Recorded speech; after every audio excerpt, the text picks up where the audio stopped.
Back in April, after weeks of protest over French President Emmanuel Macron's unpopular plans to raise the retirement age, he promised a government action plan, 100 days to heal the country. Those 100 days will be over on Friday, July 14th, France's national holiday. And rumor has it, the president will soon reshuffle his cabinet. While Macron promised to do things differently to ease the social unrest in the country, little has changed for the opposition in parliament. MP Bertrand Pancher says the crisis is still there.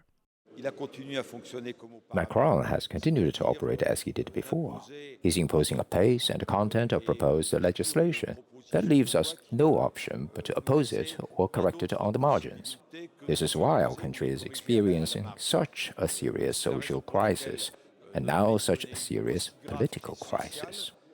The president used a controversial constitutional decree to override lawmakers 89 times, including to push through his pension reforms.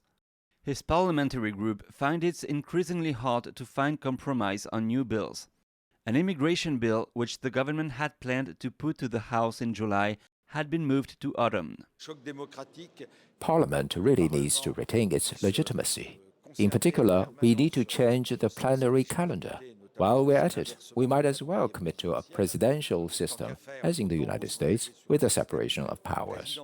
The government this week survived its 17 no-confidence vote. The parliamentary group led by Plancher has presented such a vote earlier in March. It failed to pass with only 9 votes missing. He says if Macron doesn't reshuffle his cabinet, a no-confidence vote might eventually succeed.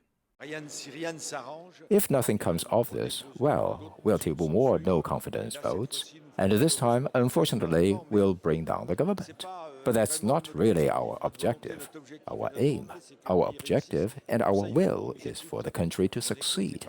And to do that, we need to be listened to. According to a recent poll, only 24% of the French support the president's agenda, a record low since his re-election last year. David Vives, NTD News, Paris.